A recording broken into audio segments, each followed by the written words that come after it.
Et voilà, Pape Malick à la place de Kadior. Bonjour Pape. Aïcha. Ça va, tu vas bien ce matin? Ça va, alhamdoulilah. Alors je pense que nous allons passer à la revue politico-économique, n'est-ce pas?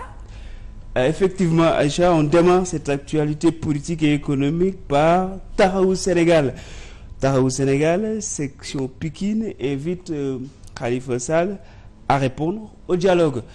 Taxawu Sénégal, section Pikine, accepte la main du dialogue national tendu par le président Macky Sall. Dans un communiqué, après une réunion politique, les lieutenants de la banlieue de l'ancien maire de Dakar, Khalifa Sall, insistent pour, ne serait-ce une fois, honorer la démocratie sénégalaise. Il formule, compte tenu des divergences qui sont entre eux et le président Macky Sall, le dialogue est la solution.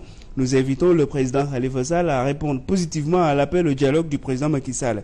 Les militants de Taxawu Sénégal, section Pikine, n'ont pas simplement demandé à leur leader Khalifa Sall de venir participer au dialogue avec l'État, mais avec aussi toute la coalition Yewwi Askan Wi, le tout pour l'intérêt supérieur de la nation.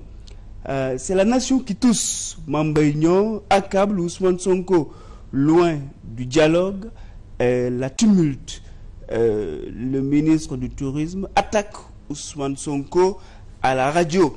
On lui a posé simplement une seule question sur la déclaration de Sonko qui parle de tentative d'assassinat à propos de ses analyses médicales. Lui, il répond avec des questions de front.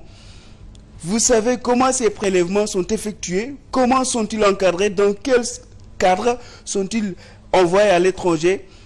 On exploite ces résultats aussi. Une rafale d'interrogations qui débouche sur un mot dangereux. Mame Mbaye Niang estime que les propos du leader de PASTEF sont des farces et des conspirations. Économie. 69 milliards de francs CFA pour indemniser les impactés du TER. Le train express régional indemnise ses expropriés. Nombre 15 000, montant 69 milliards. 69 milliards de francs CFA pour dédommager les habitants qui ont subi les balayages des pelleteuses du TER lors de la première phase.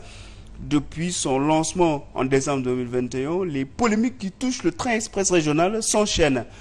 Le service du transport de la Banque africaine de développement souhaite accompagner la seconde phase du TER, mais cette fois-ci, avant tout cela, il faut en préalable éviter des plaintes, consulter les gens avant de faire quoi que ce soit, régler une bonne fois pour tout le problème des indemnisations qui rendent furax les victimes d'expropriation. Une note internationale dans cette revue politique.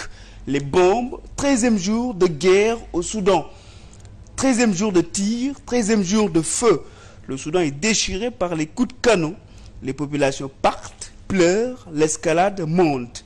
La tension est au paroxysme entre Abdel Fattah al-Burhan et Mohamed Daglo Hemeti.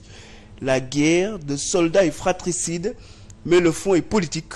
Depuis le 15 avril, la capitale Khartoum est pilonnée par de lourdes artilleries, nuit et jour, bilan, près de 500 morts. Aïcha, c'était tout pour l'actualité politique et économique de ce matin.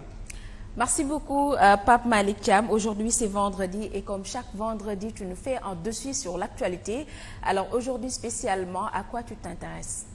Bon, aujourd'hui on va parler de politique. On en a parlé toute cette semaine, mais on s'intéresse à la coalition Benno Bokk Yakaar pour voir quel est vraiment leur avenir et que pèse cette coalition aujourd'hui, parce qu'on va vers les présidentielles prochainement.